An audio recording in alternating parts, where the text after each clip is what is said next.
공정보도 이게 매번 대선 때마다 선거 때마다 시비가 걸리는 거 아닌가요? 예. 그런데 이제 좀 우리나라 언론은 예. 눈 가리고 아웅을 하고 있어서 저는 그게 좀 못마땅합니다. 사실상 이제 국민들은 일부 언론사들은 어느 쪽을 지지하고 있고 또 일부 언론사들은 어느 쪽을 지지하고 있는지 명백히 아는데 알죠. 예. 예. 그런데 언론 스스로 그럼에도 불구하고 공정성과 객관성과 그런 걸 이 본인들은 추구한다고 하니까 이제 거기에서 좀 어폐가 있는 것 같습니다. 그럼에도 불구하고 지금 편파적인 어떤 그 보도를 또 하고 있고 또 그런가 하면은 이제 사실상 그렇게 한쪽에 기운 어떤 보도를 하니까 또 유권자분들은 이 언론사는 당연히 이 후보 쪽을 지지하는 줄 알았는데 왜 이 후보에 불리한 보도를 하는 거야. 그러면서 또 화를 내세요. 네. 또 이번에는 이제 그런 어떤 그 감정 표현이 또 그게 달했는데 그래서 눈 가리고 아웅하면서 어떤 그런 패단만 예. 나오는 것 같고요. 또 하나 이제 이 우리 공정보도 객관보도를 어떻게 못하고 있는지 제가 단적으로 하나만 사례를 알려드리겠습니다. 예. 어제 김대중 조선일보 고문이 칼럼을 썼어요. 예. 예, 그래서 이 여권이 왜 단일화를 못하는가 빨리 단일화를 해라. 어허. 그러면서 또 이렇게 좀 찬밥 더운 밥은 가리더라고요. 단일화를 하는데 정통 이 보수당끼리 하고 국민의당 아무래도 의심스럽다. 여기는 좀 피하고 하여튼 그런 식의 이제 주문하는 예. 그런 이제 칼럼을 썼습니다. 단일화를 촉구하는 칼럼인 거죠. 그런데 이분이 5년 전에도 단일화가 이슈였잖아요. 예. 예. 그때 문재인 후보와 안철수. 후보. 예. 그러면 그때는 어떤 칼럼 썼을까요? 단일화하지 마라. 야합이다. 그때는 이제 안철수 후보를 애정어린 칼럼을 썼는데 단일화하면 죽는 길이다. 네. 당신이 사는 길은 독자 노선으로 끝까지 가라. 그런데 이분이 보니까 유승민 후보는 사랑하지 않나 봐요. 근데 5년 전에는 안철수 후보를 그런 애정하는 마음으로 단일화 절대 하지 마라. 너의 길을 가라. 이렇게 이제 칼럼 썼는데 5년 뒤에는 지금 단일화 하라. 이제 그런 얘기 썼는데 그렇게 입장에 따라 이렇게 바뀌는 것을 볼 수 있죠. 고 기자님 지금 말씀은 이제 예를 들어 미국식 언론 지형으로 얘기하면 네. 보도는 다급적 객관적이고 냉정하게 하려고 노력을 하고 언론사 입장에 따라서 우리는 누구 후보를 지지합니다. 무슨 당을 지지합니다라고 하는 것은 사설이나 칼럼으로 충분히 의견 개진할 수 있는 거 아니에요. 그렇죠. 그렇게 그러니까 하고 있고. 나눠서 예. 그래서 이제 아무리 어떤 특정 후보를 지지한다고 해서 사실 보도를 왜곡하면 안 되는 거니까. 예. 그렇지만 또 언론사가 칼럼이라는 거는 사설이나 칼럼은 이제 의견이 그렇죠. 반영되는 것인데 거기에서는 이 언론사는 어떤 입장이었는데 이런 걸 썼구나 이렇게 알 수 있게 하는 게 좋은 것 같습니다. 지금은 계속 이 칼럼은 저희 언론사와 이렇게 무관합니다. 뭐 이런 식으로 예. 도망가기 바쁜데 지금은 이제 그 눈 가리고 아웅할 때를 지난 것 같아요. 알겠습니다. 김원경 민주언론 시민연합 사무처장님. 민주언론 시민연합이 뭐 하는 데입니까? 저희는 언론을 주로 이제 감시하는 그 시민사회 단체고요. 예. 저희는 굉장히 오래된 84년에 처음 예. 생겼고요. 84년도에 제가 입사할 때인데. 그러니까 예. 제가 저희 요 출신입니다. 일기 간사 기자. 간사 저희 기자 다 있죠. 예, 기자 출신이시죠. 그리고 이제 시민사회 단체로 전환해가지고 굉장히 오랫동안 저희가 92년서부터 선거보도감시연대를 만들었어요. 선거 보도를 모든 선거를 다 감시하는 거예요. 아하, 그러니까 이건 시민사회에서 이렇게 언론과 관련된 시민사회 운동만 엮이는 건가요? 아니에요. 그냥 그때 같이 하고 싶은 모든 단체들을 항상 엮어가지고 다 모아서 우리 선거보도 같이 감시하자 이렇게 해서 언론단체 이외에 그 다른 주제를 가지고 있는 시민사회 단체들도 같이 결합하고 뭐 학회도 같이 결합하고 이렇게 해서 선거보도 감시연대를 저희가 매 선거마다 다 그동안 해왔고요. 선거보도 감시연대. 네. 자, 이번에 또 같은 이름으로 연대가 엮였나요? 예, 그래서 이번에는 이제 대선이고 해서 대선 미디어 감시연대로 이름을 바꿨는데 대선 미디어 감시연대. 예, 그 미디어로 바꿨잖아요. 그 이유는 그러네요. 예. 예전에는 참 매체가 적고 신문 방송 위주로만 모니터를 했는데 지금은 뭐 포털에 SNS에 그래서 미디어 그 영역이 너무 커졌잖아요. 그렇죠.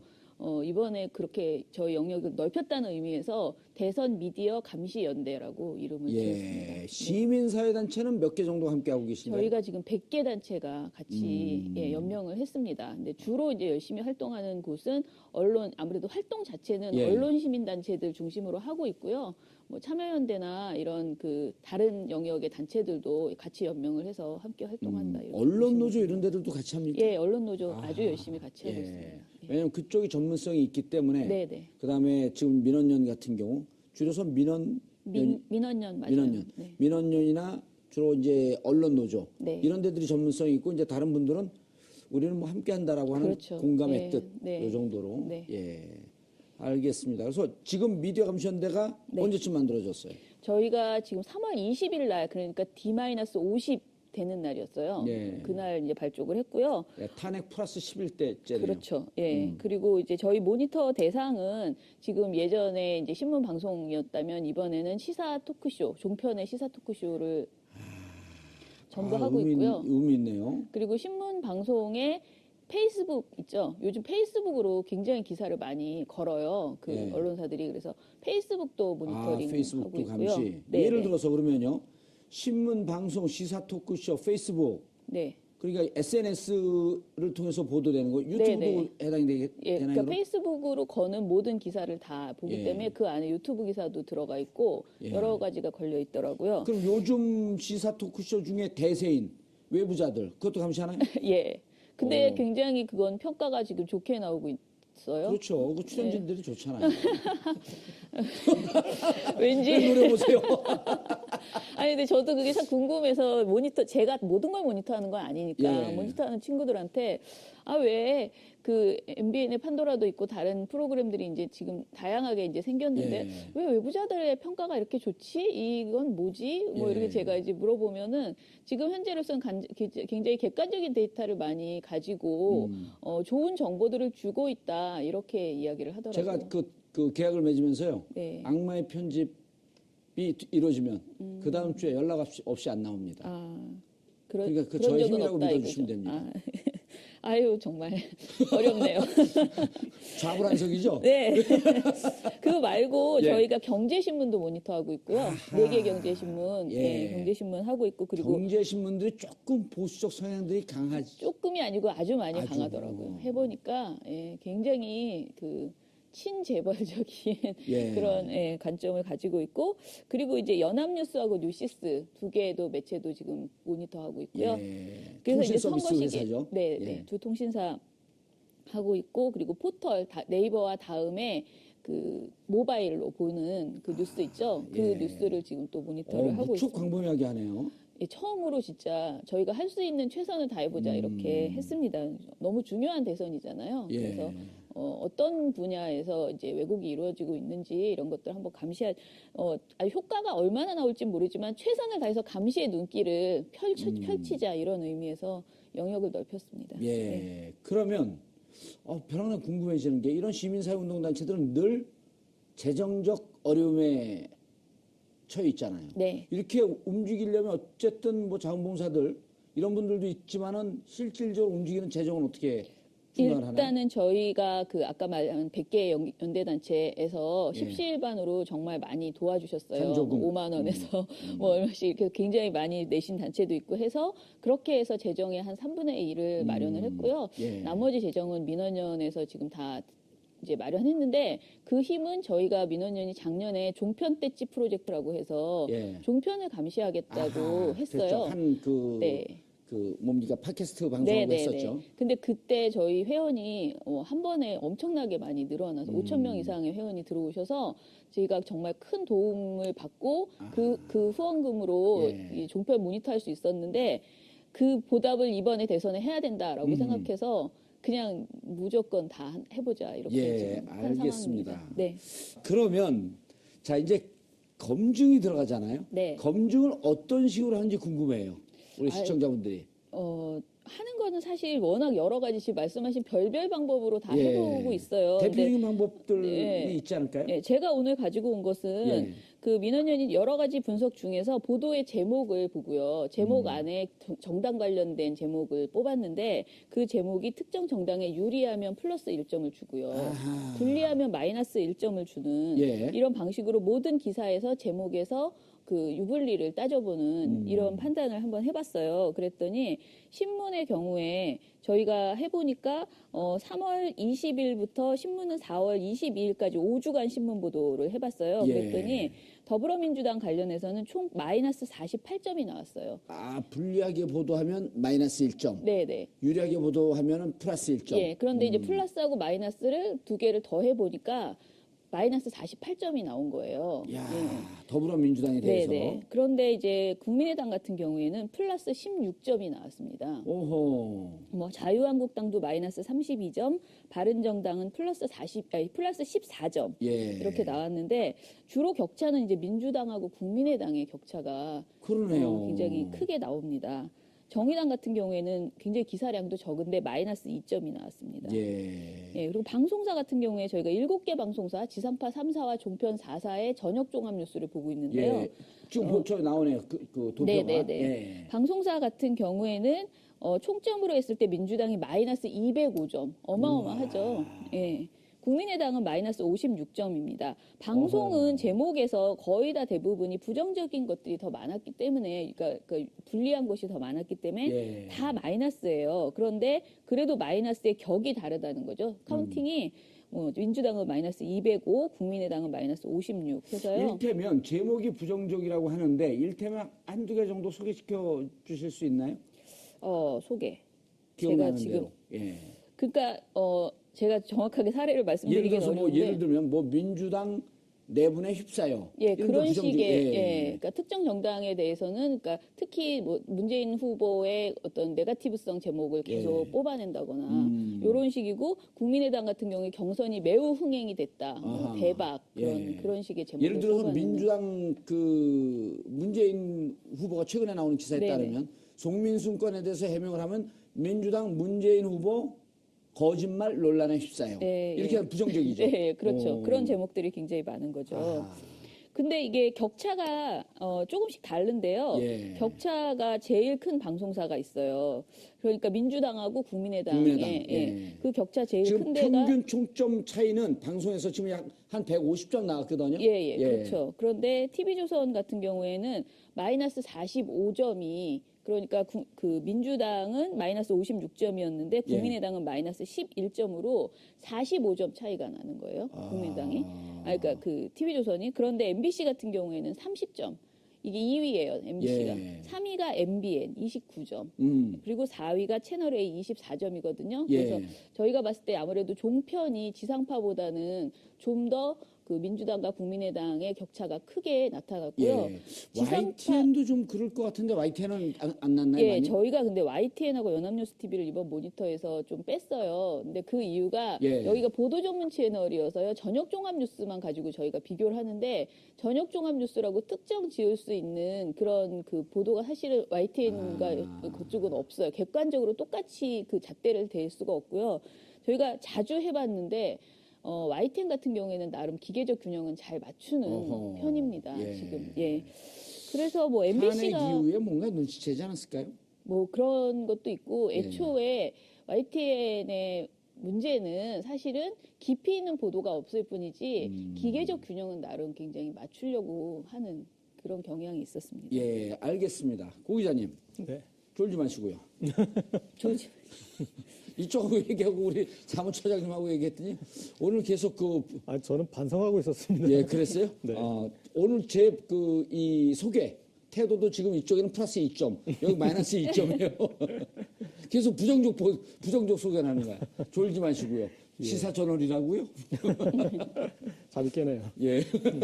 자, 이렇게 보도를 하면 이제 저기 조금씩 이렇게 나가고 이런 걸 하는 걸 알고 있다고 하지만 저렇게 한다고 해서 기저 신문이나 방송 이런 데들이 이런 시민사회에서 우리 감시하고 있으니 좀 조심하자 이런 영향 받나요?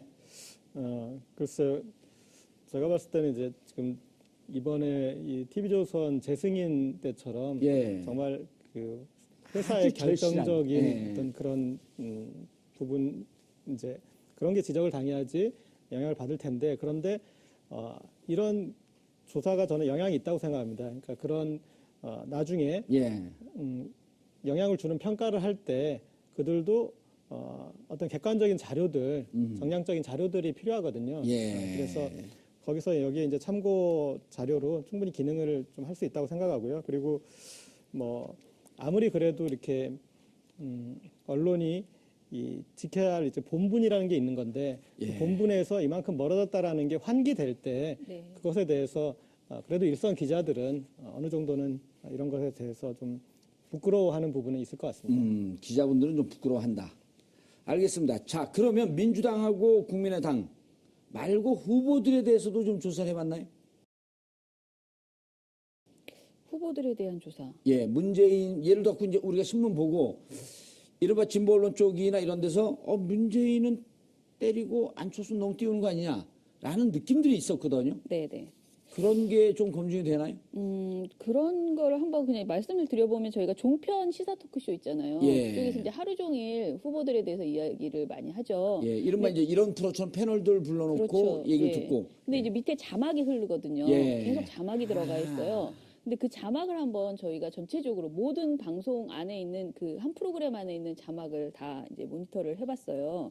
그랬더니 사실 그 이유가 종편을 보시는 분들이 식당이나 이런 데서 이렇게 틀어놓고 크게 소리를 듣는 게 아니고 주로 자막을 보죠. 예. 화면을 보면서 자막을 많이 보거든요. 그래서 자막이 어떻게 나왔는지 한번 대표적으로 해봤습니다. 예. 그랬더니 4월 5일에서 4월 11일까지 예. 채널A의 뉴스 특급과 정치 데스크라는 두 프로그램을 했습니다. 예. 이 이유는 사실 이 두 프로그램이 최근에 가장 떠오르는 약간 정치적인 그 문제를 많이 좀 저희가 보기에 문제가 있는 프로그램이라고 봐서 이 프로그램을 해봤는데요.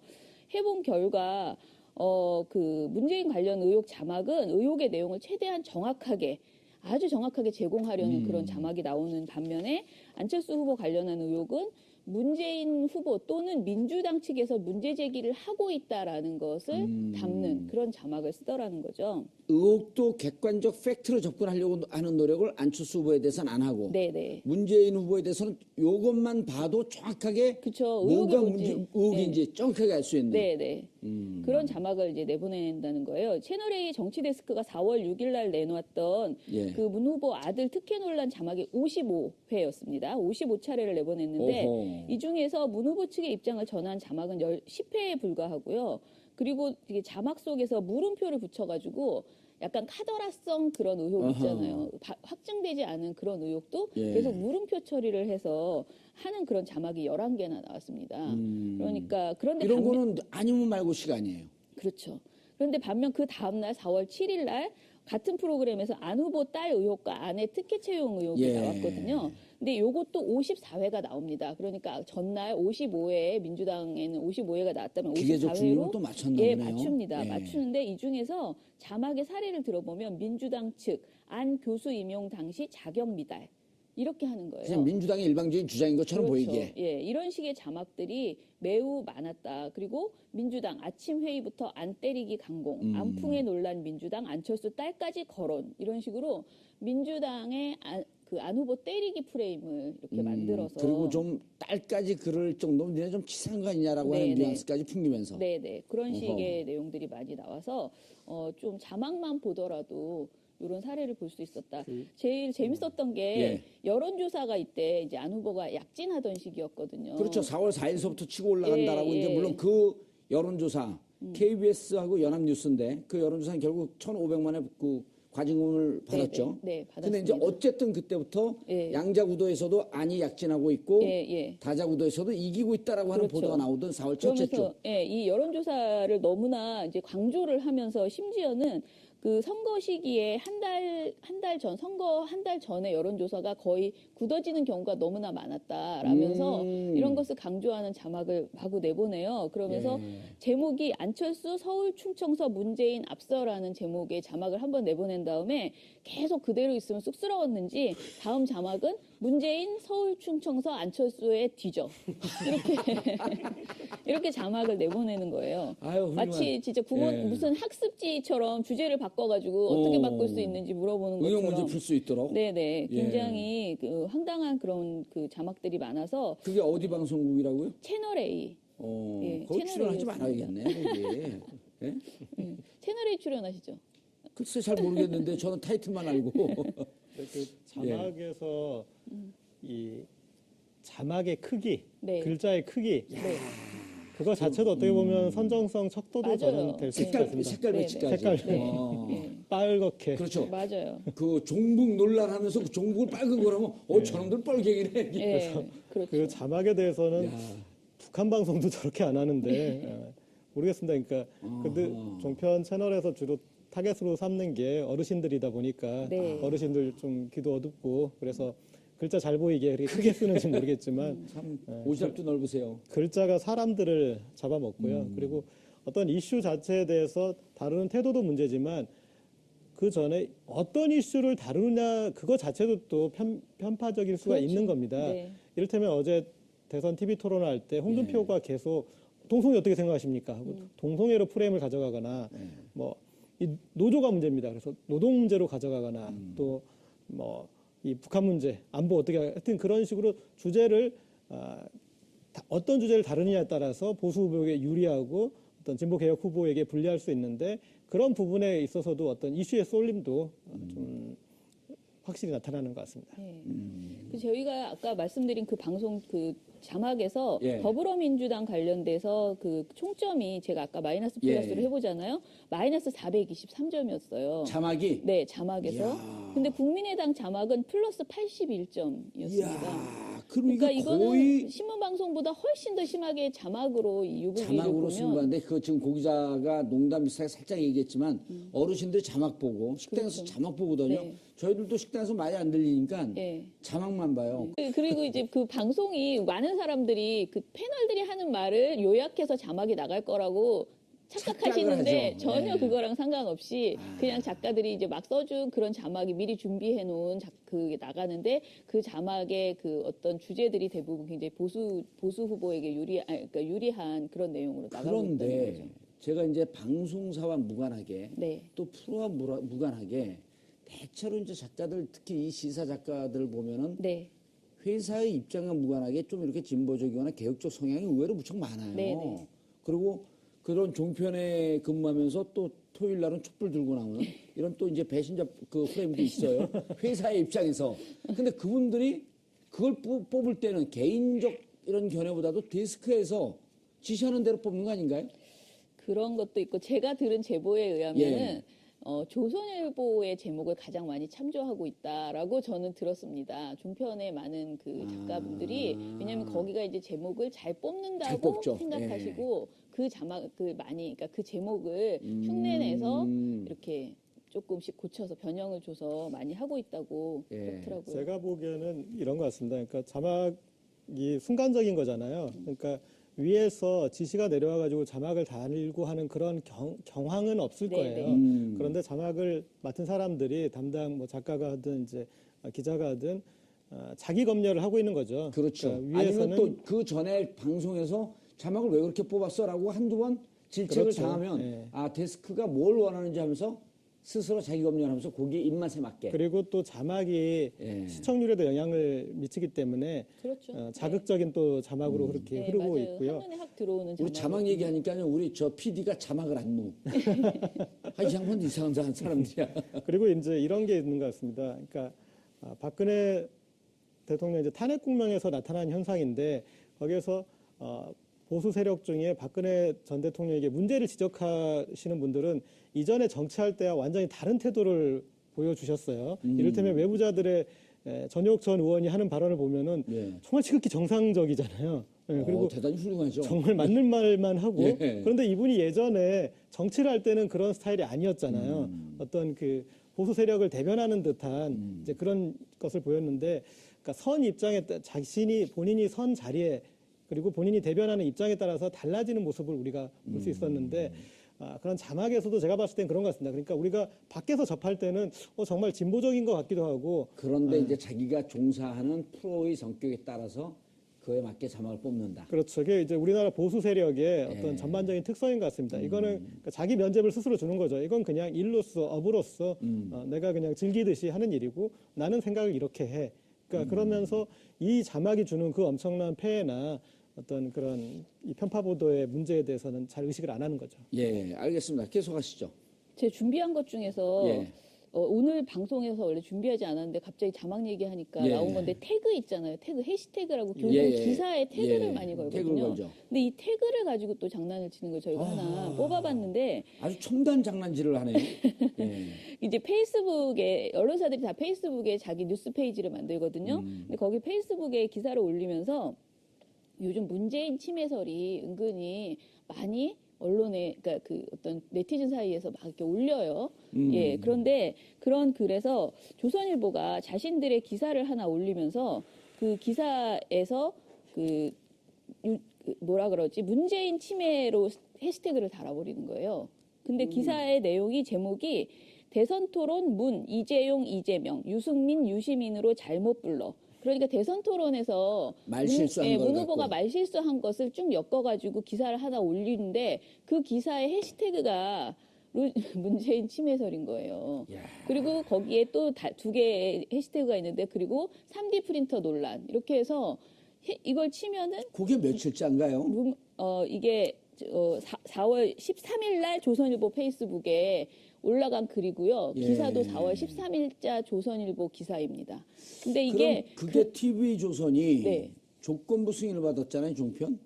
이거는 승인 이후에 나온 보도죠. 승인 이후에 나온 네네. 보도죠? 네네. 이걸 보고 정신 못 차렸다 이렇게 얘기하는 거 아닌가요? 조선일보 침해? 네, 조선일보 간이 배 밖으로.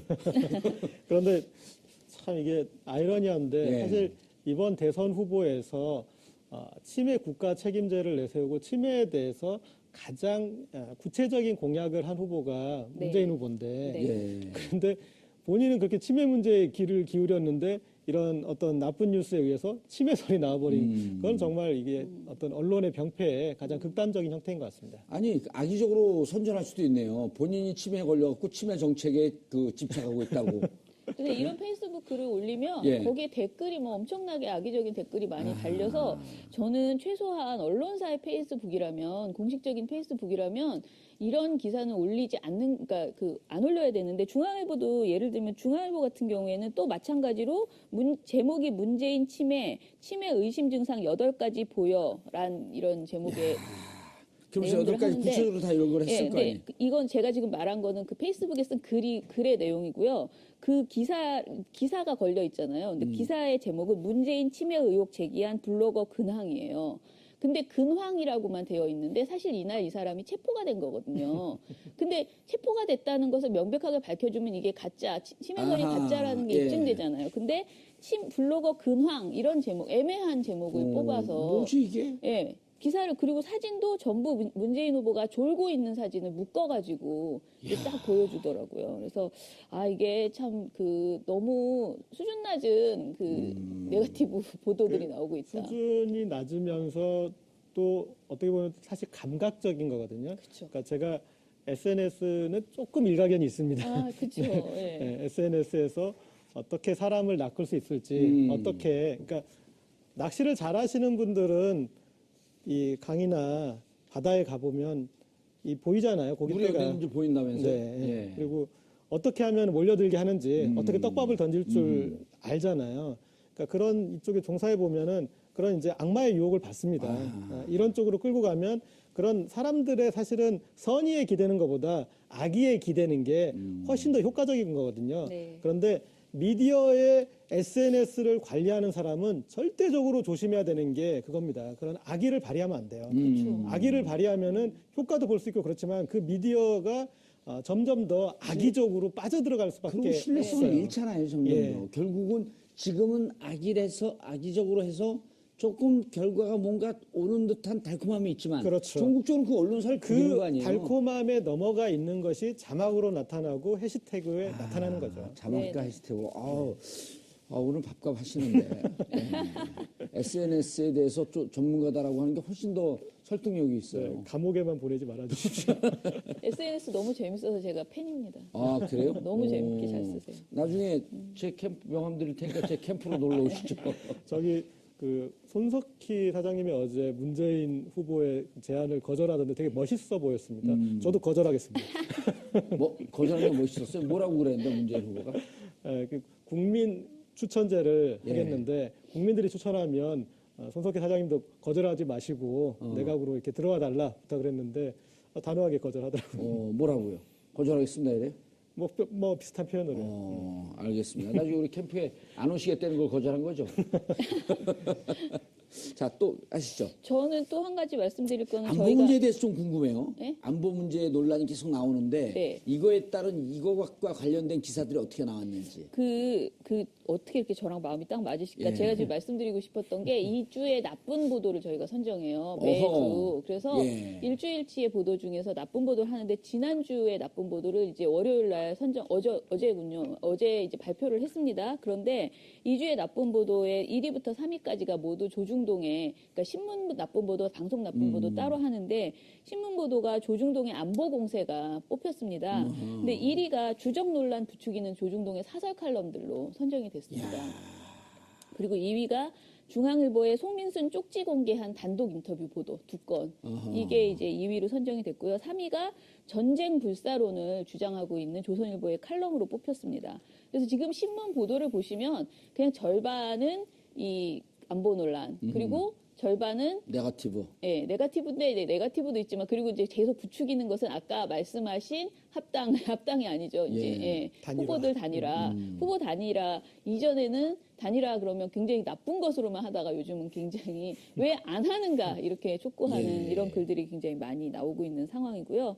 그리고 이 안보 관련돼서 또 나쁜 보도, 지난주에 나쁜 보도로 예. 방송 보도가 1위부터 3위까지가 다 MBC로 선정이 됐습니다.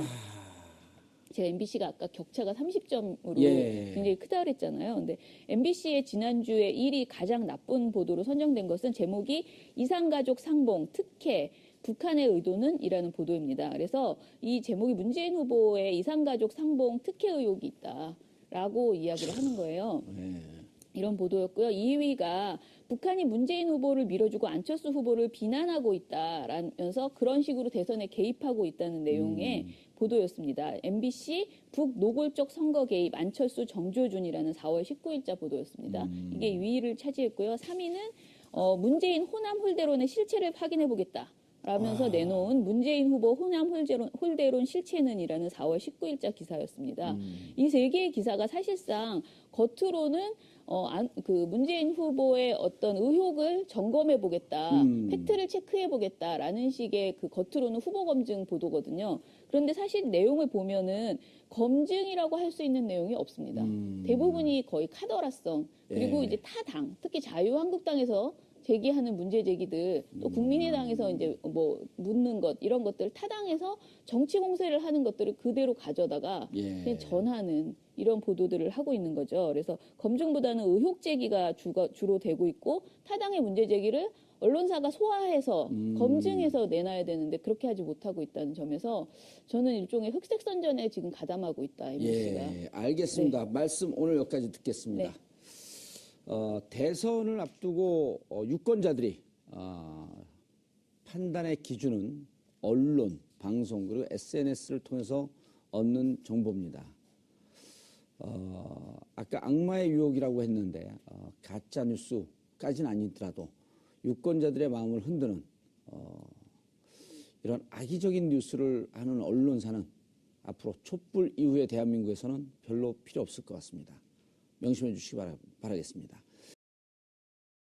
큰 도움을 받고 그 후원금으로 예. 이 종편 모니터할 수 있었는데 그 보답을 이번에 대선에 해야 된다라고 생각해서 그냥 무조건 다 해보자 이렇게 예, 지금 한 알겠습니다. 상황입니다. 네. 그러면 자 이제 검증이 들어가잖아요. 네. 검증을 어떤 식으로 하는지 궁금해요. 우리 시청자분들이.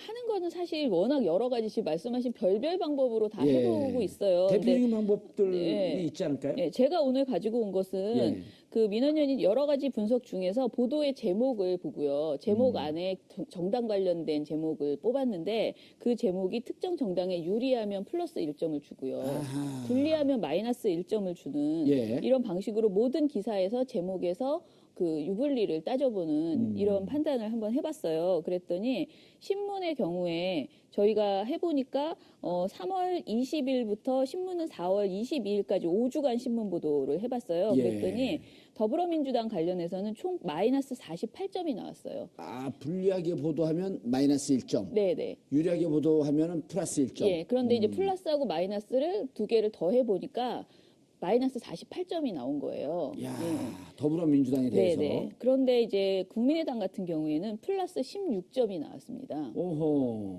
뭐 자유한국당도 마이너스 32점, 바른정당은 플러스 14점 예. 이렇게 나왔는데 주로 격차는 이제 민주당하고 국민의당의 격차가 그러네요. 굉장히 크게 나옵니다. 정의당 같은 경우에는 굉장히 기사량도 적은데 마이너스 2점이 나왔습니다. 예. 예, 그리고 방송사 같은 경우에 저희가 7개 방송사, 지상파 3사와 종편 4사의 저녁 종합 뉴스를 보고 있는데요. 예.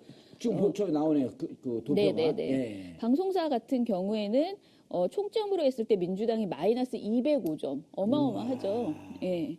국민의당은 마이너스 56점입니다. 방송은 제목에서 거의 다 대부분이 부정적인 것들이 더 많았기 때문에, 그러니까 불리한 것이 더 많았기 때문에 예. 다 마이너스예요. 그런데 그래도 마이너스의 격이 다르다는 거죠. 뭐 예. 이렇게 제가 이제 물어보면은 지금 현재로서는 굉장히 객관적인 데이터를 많이 가지고 좋은 정보들을 주고 있다 이렇게 이야기를 하더라고요. 제가 그 계약을 맺으면서요. 네. 악마의 편집이 이루어지면 그 다음 주에 연락 없이 안 나옵니다. 그러니까 그 그런 저의 적은 힘이라고 없다 믿어주시면 이거죠. 됩니다. 아유 정말 어렵네요. 좌불안석이죠? 네. 그거 말고 예. 저희가 경제신문도 모니터하고 있고요. 네 개 경제신문, 예. 경제신문 하고 있고 그리고 경제신문들이 조금 보수적 성향들이 강하죠. 조금이 아니고 아주 많이 아주. 강하더라고요. 해보니까 굉장히 친재벌적인 예. 그런 관점을 가지고 있고 그리고 이제 연합뉴스하고 뉴시스 두 개도 매체도 지금 모니터하고 있고요. 예. 그래서 이제 통신 선거 서비스 시기 회사죠? 네, 예. 두 통신사 하고 있고 그리고 포털 네이버와 다음에 그 모바일로 보는 그 뉴스 있죠. 그 예. 뉴스를 지금 또 모니터를 하고 무척 있습니다. 광범위하게 하네요. 예, 처음으로 진짜 저희가 할 수 있는 최선을 다해보자 이렇게 했습니다. 너무 중요한 대선이잖아요. 예. 그래서 어떤 분야에서 이제 왜곡이 이루어지고 있는지 이런 것들 한번 효과가 얼마나 나올지 모르지만 최선을 다해서 감시의 눈길을 펼치자 이런 의미에서 영역을 넓혔습니다. 예. 네. 그러면 벼랑나 궁금해지는 게 이런 시민사회운동단체들은 늘 재정적 어려움에 처해 있잖아요. 네. 이렇게 움직이려면 어쨌든 뭐 자원봉사들 이런 분들도 있지만은 실질적으로 움직이는 재정은 어떻게 생각을 하나요? 일단은 저희가 아까 말한 100개 연대단체에서 예. 십시일반으로 정말 많이 도와주셨어요. 선조금. 5만 원에서 뭐 얼마씩 이렇게 굉장히 많이 내신 단체도 있고 해서 그렇게 해서 재정의 한 3분의 1을 마련을 했고요. 예. 나머지 재정은 민원연에서 지금 다 이제 마련했는데 그 힘은 저희가 민원연이 작년에 종편 떼찌 프로젝트라고 해서 예. 종편을 감시하겠다고 아하, 했어요. 그랬죠. 네. 뭡니까 팟캐스트 방송하고 했었죠. 근데 그때 저희 회원이 한 번에 엄청나게 많이 늘어나서 5천 명 이상의 회원이 들어오셔서 저희가 정말 것을 볼 수 있죠. 고 기자님 지금 말씀은 이제 예를 들어 미국식 언론 지형으로 얘기하면 네. 보도는 다급적 객관적이고 냉정하게 하려고 노력을 하고 언론사 입장에 따라서 우리는 누구 후보를 지지합니다. 무슨 당을 지지합니다라고 하는 것은 사설이나 칼럼으로 충분히 의견 개진할 수 있는 거 아니에요. 그렇죠. 그렇게 그러니까 하고 있고. 나눠서 예. 그래서 이제 아무리 어떤 특정 후보를 지지한다고 그래서 사실 보도를 왜곡하면 안 되는 거니까. 예. 그렇지만 또 언론사가 칼럼이라는 거는 사설이나 칼럼은 이제 의견이 그렇죠. 반영되는 것인데 거기에서는 이 언론사는 어떤 입장이었는데 이런 걸 썼구나 이렇게 알 수 있게 하는 게 좋은 것 같습니다. 지금은 계속 이 칼럼은 저희 언론사와 이렇게 무관합니다. 뭐 이런 식으로 예. 도망가기 바쁜데 지금은 이제 눈 가리고 아웅할 때를 지난 것 같아요. 알겠습니다. 김원경 민주언론 시민연합 사무처장님, 민주언론 시민연합이 뭐 하는 데입니까? 저희는 언론을 주로 이제 감시하는 그 아하. 시민사회 단체고요. 예. 저희는 굉장히 오래된 84년에 처음 예. 생겼고요. 84년도에 제가 입사할 때인데. 그러니까 예. 제가 저희 출신입니다. 일기 간사 기자, 간사 저희 기자 다 있죠. 기자 출신이시죠. 그리고 이제 시민사회 단체로 전환해가지고 굉장히 오랫동안 저희가 92년서부터 선거 보도 감시 연대를 만들었어요. 선거. 선거 보도를 모든 선거를 다 감시하는 거예요. 아하, 그러니까 이건 시민사회에서 이렇게 언론과 관련된 시민사회 운동만 엮이는 건가요? 아니면 아니에요. 그냥 그때 같이 예. 하고 싶은 모든 단체들을 항상 엮어가지고 다 모아서 우리 선거보도 같이 감시하자 이렇게 해서 언론단체 이외에 그 다른 주제를 가지고 있는 시민사회 단체들도 같이 결합하고 뭐 학회도 같이 결합하고 예. 이렇게 해서 선거보도 감시연대를 저희가 매 선거마다 다 그동안 해왔고요. 선거보도 감시연대. 네. 자, 이번에 또 같은 이름으로 연대가 엮였나요? 예, 그래서 이번에는 이제 대선이고 해서 대선 미디어 감시연대로 이름을 바꿨는데 대선 미디어 감시연대. 예, 그 보도를 미디어로 바꿨잖아요. 그 이유는 그러네요. 예. 예전에는 참 매체가 적고 신문 방송 위주로만 모니터를 했는데 지금은 뭐 포털에 SNS에 그래서 미디어 그 영역이 너무 커졌잖아요. 그렇죠. 그래서 이번에 그렇게 저희 영역을 넓혔다는 의미에서 대선 미디어 감시 연대라고 이름을 지었습니다. 예. 시민사회 단체는 몇 개 정도 함께 하고 계신가요? 저희가 지금 100개 단체가 같이 예, 연명을 했습니다. 근데 주로 이제 열심히 활동하는 곳은 언론, 아무래도 활동 자체는 예. 언론 시민 단체들 중심으로 하고 있고요. 뭐 참여연대나 이런 그 다른 영역의 단체들도 같이 연명을 해서 함께 활동한다. 이렇게 언론 보시면 노조 됩니다. 이런 데들도 같이 합니까? 예, 언론 노조 아주 열심히 같이 하고 예. 있습니다. 예. 왜냐하면 그쪽이 전문성이 있기 때문에. 네, 네. 그다음에 지금 민원연 같은 경우 줄여서 민원연. 민원연 맞아요. 민원연. 네. 민원연이나 주로 이제 언론 노조 네. 이런 데들이 전문성이 있고 이제 다른 분들은 우리는 뭐 함께 한다라고 하는 그렇죠. 공감의 네. 뜻. 네. 이 정도로. 네. 예. 알겠습니다. 그래서 지금 미디어 감시연대가 네. 언제쯤 만들어졌어요? 저희가 지금 3월 20일 날 그러니까 D-50 되는 날이었어요. 네. 그날 이제 발족을 했고요. 예, 탄핵 플러스 11대째네요. 그렇죠. 예. 그리고 이제 저희 모니터 대상은 지금 예전에 이제 신문 방송이었다면 이번에는 시사 토크쇼, 종편의 시사 토크쇼를 전부하고 있고요. 의미 있네요. 그리고 신문 방송에 페이스북 있죠. 요즘 페이스북으로 굉장히 기사를 많이 걸어요. 그 예. 언론사들이 그래서 페이스북도 모니터링 페이스북도 하고 있고요. 감시. 네, 예를 네. 들어서 그러면요.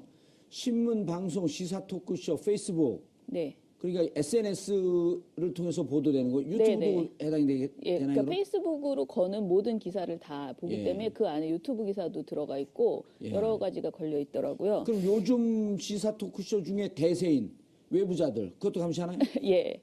근데 오. 굉장히 그건 평가가 지금 좋게 나오고 있어요. 그렇죠. 그 출연진들이 좋잖아요. 왠지 왜 노래 보세요? 아니 근데 저도 그게 참 궁금해서 제가 모든 걸 모니터하는 건 아니니까 예. 모니터하는 친구들한테 왜 그 MBN의 판도라도 있고 다른 프로그램들이 이제 지금 다양하게 이제 생겼는데 예. 왜 외부자들의 평가가 이렇게 좋지? 이건 뭐지? 공정보도 이게 매번 대선 때마다 선거 때마다 시비가 걸리는 거 아닌가요? 예. 그런데 이제 좀 우리나라 언론은 예. 눈 가리고 아웅을 하고 있어서 저는 그게 좀 못마땅합니다. 사실상 이제 국민들은 일부 언론사들은 어느 쪽을 지지하고 있고 또 일부 언론사들은 어느 쪽을 지지하고 있는지 명백히 아는데 알죠. 예. 예, 그런데 언론 스스로 그럼에도 불구하고 공정성과 객관성과 그런 걸 본인들은 추구한다고 하니까 이제 거기에서 좀 어폐가 있는 것 같습니다. 그럼에도 예. 불구하고 좀 편파적인 어떤 그 보도를 또 하고 있고 또 그런가 하면은 이제 사실상 그렇게 한쪽에 기운 어떤 보도를 하니까 또 유권자분들은 이 언론사는 당연히 이 후보 쪽을 지지하는 줄 알았는데 왜 이 후보에 불리한 보도를 하는 거야? 그러면서 또 화를 내세요. 예. 또 이번에는 이제 그런 어떤 그 감정 표현이 또 그게 달했는데 그래서 눈 가리고 아웅하면서 어떤 그런 패단만 예. 나오는 것 같고요. 또 하나 이제 우리 공정보도, 객관보도를 어떻게 못하고 있는지 제가 단적으로 하나만 사례를 알려드리겠습니다. 예. 어제 김대중 조선일보 고문이 칼럼을 썼어요. 예. 예, 그래서 이 여권이 왜 단일화를 못하는가, 빨리 단일화를 해라. 어허. 그러면서 또 이렇게 좀 찬밥 더운 밥은 가리더라고요. 단일화를 하는데 정통 이 보수당끼리 하고 국민의당 아무래도 힘스럽다. 여기는 좀 피하고 뭐 하여튼 그런 식의 이제 주문하는 예. 그런 이제 칼럼을 썼습니다. 단일화를 촉구하는 칼럼인 거죠. 그런데 이분이 5년 전에도 단일화가 이슈였잖아요. 예. 예. 그때 문재인 후보와 안철수. 후보. 예. 그러면 그때는 어떤 칼럼을 썼을까요? 단일화하지 마라. 야합이다. 그때는 이제 안철수 후보를 애정어린 칼럼을 썼는데 단일화하면 죽는 길이다. 네. 당신이 사는 길은 독자 노선으로 끝까지 가라. 그런데 이분이 보니까 유승민 후보는 사랑하지 않나 봐요. 그때 5년 전에는 안철수 후보를 그런 애정하는 마음으로 단일화 절대 하지 마라. 너의 길을 가라. 이렇게 이제 칼럼 썼는데 5년 뒤에는 지금 단일화 하라. 이제 그런 얘기 썼는데 그렇게 입장에 따라 이렇게 바뀌는